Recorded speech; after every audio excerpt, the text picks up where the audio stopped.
Hello. Prince residential senior secondary school की online क्लासों में आप सभी का स्वागत है। मैं आर के शर्मा, व्यवसाय प्रबंध का अध्यापक। जो मैं आज आपको पढ़ाऊंगा कि नेतृत्व क्या है। तो नेतृत्व जो है नेतृत्व वह गुण है जो अन्य व्यक्तियों को मार्गदर्शन करता है और अपनी इच्छा के अनुसार उनको कार्य करवाता है, वह नेतृत्व कहलाता है।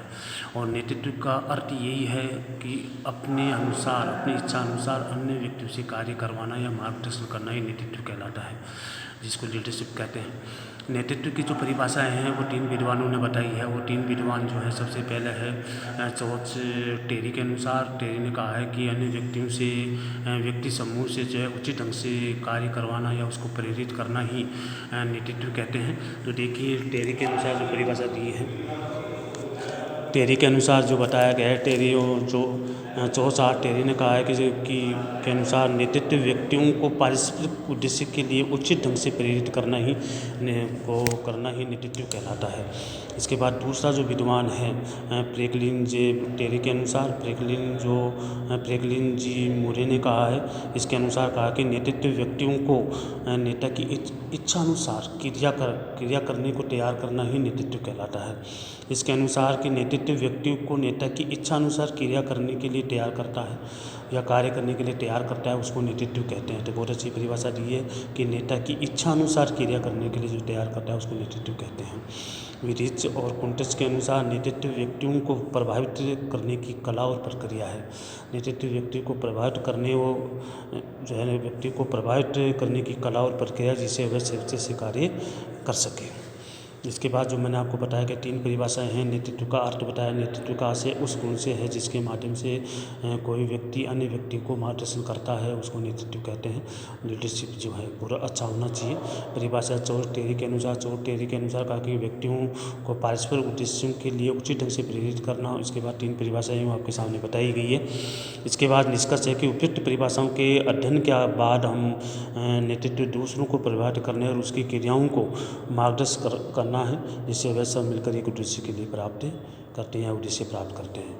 इसलिए नेतृत्व के जो गुण बताए गए हैं, नेतृत्व के जो हैं 10 गुण हैं, 10 विशेषताएं हैं। वो सबसे पहले जो विशेषता है व्यक्तिगत गुण, दूसरी है अनुयायी, तीसरी है प्रभावित करने की कला, चौथी है हितों की एकता और 5वीं है नेतृत्व की क्षमता विकसित करना, छठी है परस्पर संबंधों पर आधारित और 7वीं है अनुकरणीय आचरण और 8वीं है गतिशील प्रक्रिया और 9वीं है औपचारिक और अनौपचारिक और 10वीं है सभी प्रबंधक नेता नहीं होती। तो सबसे पहले जो विशेषता है व्यक्तिगत जो गुण है ये होना चाहिए कि व्यक्ति में अच्छे होने चाहिए। कि अगर व्यक्तिगत व्यवहार उनका अच्छा होगा, अगर व्यवहार उसका सही होगा तो अन्य व्यक्ति भी उसके व्यवहार से प्रभावित होंगे और दूसरे को भी प्रभावित करेगा। इसलिए नेतृत्व गुण जो है अच्छे होने चाहिए और उसके व्यक्तिगत गुण बहुत प्रभावित करते हैं। इसलिए व्यवहारिक गुण जो होगा सभी व्यक्तियों को प्रभावित कर सकता है।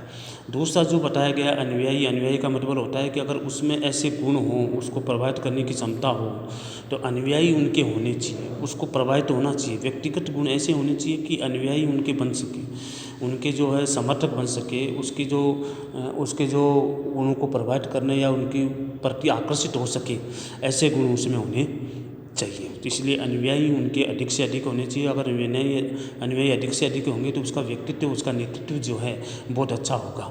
इसके बाद तीसरा जो बताया गया है कि प्रभावित करने की कला, कि उस व्यक्ति में दूसरों को प्रभावित करने की कला होनी चाहिए, बोलने की, उसकी विशेषता, उनके व्यक्तित्व गुण, उनकी शारीरिक क्षमता या उनके जो तरीका, जो अगर वो व्यक्ति अच्छा होगा, उसके गुण हर प्रकार से, शारीरिक रूप से, मानसिक रूप से, हर प्रकार से अगर वो सही होगा, सही तरीके से होगा तो प्रभावित करने की कला उसमें होगी। और प्रभावित करने की कला अगर उसमें होगी तो दूसरे व्यक्ति ऑटोमेटिक उससे प्रभावित हो जाएंगे। इसलिए प्रभावित करने की कला होनी चाहिए। इसके बाद हितों की एकता होनी चाहिए। अगर नेता होगा तो नेता क्या है, अनुयायी और नेता के बीच में पारस्परिक संबंध होना चाहिए। अगर अनुयायी और नेता के बीच में अगर पारस्परिक संबंध नहीं होगा तो वो व्यक्तित्व या नेता जो है या उसका नेतृत्व है वो सही ढंग से नहीं होगा। इसलिए नेता के गुण विशेष ये होना चाहिए कि वो सभी के हित एक होने चाहिए, सभी के बारे में सोचना चाहिए, सभी का भला होना चाहिए, चाहे वो गरीब हो चाहे वो अमीर हो, लेकिन हित सभी के एक होने चाहिए। इसलिए नेतृत्व की ये चौथी विशेषता है या चौथी जो है गुण गुण है उसमें ये होना चाहिए हितों की एकता, कि अनुयायी और नेतृत्व में कोई अलग अलग भावना नहीं होनी चाहिए, अलग अलग हित नहीं होने चाहिए, हित एक होनी चाहिए, इसलिए उसमें हितों की एकता होनी चाहिए।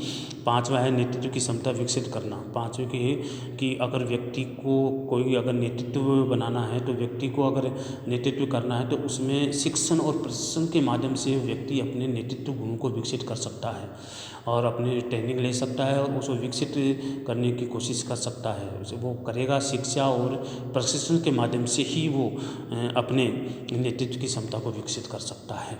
इसलिए उसमें नेतृत्व की क्षमता विकसित करने की क्षमता होनी चाहिए कि वो सीख सके शिक्षा के माध्यम से या व्यक्तियों के माध्यम से, फिर अपने आप को नेतृत्व में वो डाल सके।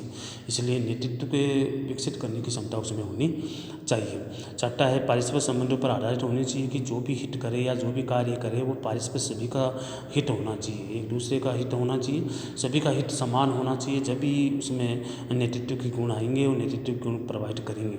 इसलिए परस्पर संबंधों पर आधारित होना चाहिए। अनुकरणीय आचरण होना चाहिए कि अगर नेता में एक अच्छा अनुकरणीय आचरण होना बहुत ज़रूरी है। अगर अनुकरणीय आचरण होंगे या उसको अनुकरण करने वाले माने दूसरे व्यक्ति उस आचरण को ग्रहण करेंगे, दूसरे व्यक्ति या अनुयायी उस आचरण को जो है अपने में प्रभावित या डालेंगे, तो वो एक ऐसा तरीका उसमें होना चाहिए, अनुकरणीय आचरण करने का तरीका उसमें होना चाहिए। सभी का सम्मान करने का आचरण उसमें होना चाहिए, सभी को रेस्पेक्ट करने का सम्मान भाव से, सभी को जो है हेल्प करने या जो भी है हित करने की क्षमता उसमें व्यक्ति होनी चाहिए। तो उसमें अनुकरणीय आचरण होना चाहिए, बहुत अच्छा आचरण होना चाहिए, आत्मविश्वास है जो भी है अच्छा आचरण उसमें होना चाहिए। दूसरा है गतिशील प्रक्रिया। ये जो नेतृत्व है वो हमेशा चलने वाली प्रक्रिया है, हमेशा चलती रहनी चाहिए, इसलिए गतिशील प्रक्रिया उसमें होनी चाहिए। नेतृत्व के जो है रोकना नहीं चाहिए, वो आगे से आगे बढ़ता जाना चाहिए, इसलिए व्यक्ति की गतिशील प्रक्रिया उसमें होनी चाहिए। औपचारिक अनौपचारिक, देखो नेतृत्व सभी जगह पाया जाता है। अब नेतृत्व लीगल भी हो सकता है, अनलीगल भी हो सकता है, नेतृत्व प्राइवेट में भी हो सकता है और सरकारी में भी हो सकता है। तो नेतृत्व सभी जगह पाया जाता है, इसलिए औपचारिक और अनौपचारिक सभी किसी भी प्रकार का नेतृत्व उसमें होना चाहिए। सभी प्रबंधक नेता नहीं होते, उसमें ये कहा गया है कि ज़रूरी नहीं है कि सभी प्रबंधक नेता होते हैं, इसलिए इसके लिए बहुत ज़रूरी है अलग से एक नेता जो है सभी जगह नहीं पाए जाते, इसलिए इसमें जो बताए गए हैं, इसलिए 10 गुण 10 नेतृत्व की 10 विशेषताओं के बारे में मैंने आपको बताया है कि 10 विशेषताएं नेतृत्व की हैं। 10 विशेषताओं में जो है मैंने आपको क्लियर करके बता दिया गया है कि 10 विशेषताएं कौन कौन सी हैं इसमें देखिए। और तीन परिभाषाओं के बारे में मैं निष्कर्ष भी आपको बताया, उपयुक्त परिभाषाओं के आधार पर भी बताया गया कि करेगा। तो पहला है व्यक्तिगत गुण।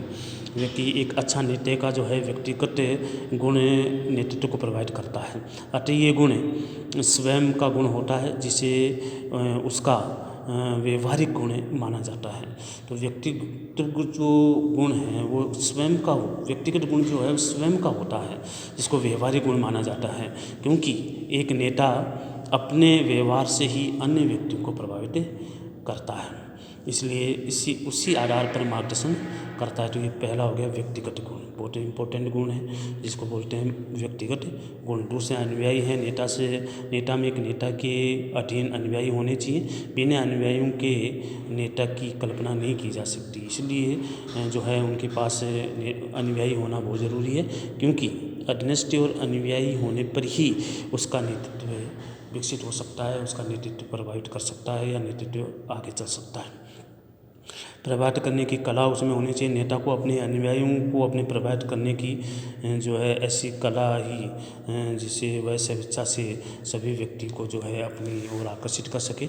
और इसके बाद चौथी जो मैंने विशेषता बताई हितों की एकता, कि एक व्यक्ति का हित न होकर सभी का होना चाहिए। नेता एक उसके अनुयायियों के हित समान होने चाहिए, और अगर उसके हित अलग अलग होंगे तो वो नेतृत्व का गुण प्रभावित नहीं होगा, उसको प्रभावित नहीं कर सकता, उसके प्रभाव नहीं डाल सकता, इसलिए उसके हितों की एकता होनी चाहिए। इसके बाद नेतृत्व की क्षमता विकसित करना। नेतृत्व को शिक्षण और प्रशिक्षण के माध्यम से हम प्राप्त कर सकते हैं, व्यक्तिगत और विकसित किया जा सकता है। इसके लिए कार्य वातावरण सही होना चाहिए, आत्मविश्वास उसमें होना चाहिए। इसके बाद जो है परस्पर सहयोग पर आधारित होना चाहिए। नेतृत्व एक दूसरे के आपसी संबंध पर निर्भर करता है, इसलिए स्वयं अनुयायी और नेता और नेता अनुयायी जो है एक दूसरे के मध्य अच्छा संबंध होना चाहिए। इसके बाद अनुकरणीय आचरण होना चाहिए। नेता के अनुयायी उनके आचरण से प्रभावित होने चाहिए, उनके आचरण से प्रभावित होने चाहिए। अतः नेता का आचरण श्रेष्ठ और आदर्शवादी होना चाहिए, जिससे उसका अनुसरण दूसरे व्यक्ति कर सकें। इसके बाद जो मैंने अगली गतिशील प्रक्रिया होनी चाहिए। नेता एक गतिशील और एवं सतत प्रक्रिया है और नेतृत्व व्यवसाय की स्थापना से लेकर के अंत तक चलता रहता है। इसलिए नेतृत्व को अलग अलग समय पर परिस्थिति के अनुसार जो है लागू किया जा सकता है या उसको बदला भी जा सकता है। औपचारिक अनौपचारिक नेतृत्व, औपचारिक अनौपचारिक दोनों हो सकते हैं, लीगल और अनलीगल। जो हमारे सारे जो औपचारिक नियम के अनुसार भी हो सकते हैं और बिना नियम के अनुसार भी हो सकते हैं, और सभी प्रबंध नेता नहीं होते। और नेता की एक जो है महत्वपूर्ण विशेषता यह है कि सभी जो प्रबंधक जो है नेता नहीं होते हैं, क्योंकि प्रबंधक के पास कार्य करने के लिए अधिकार को होने चाहिए, लेकिन उसे लोगों को प्रभावित करने की क्षमता भी होनी चाहिए। तो इसलिए देखिए, आज जो मैंने आपको जो है नेतृत्व के बारे में बताया गया, नेतृत्व क्या है, नेतृत्व की विशेषता क्या है और नेतृत्व का अर्थ क्या है और नेतृत्व की जो परिभाषा क्या है, इसके बारे में मैंने आपको अच्छी तरह से समझा दिया गया है। इसलिए आगे जो है आगे के टॉपिक जो अगली क्लास में पढ़ाया जाएगा, जिसके नेतृत्व के गुण क्या हैं, कौन से गुण होने चाहिए।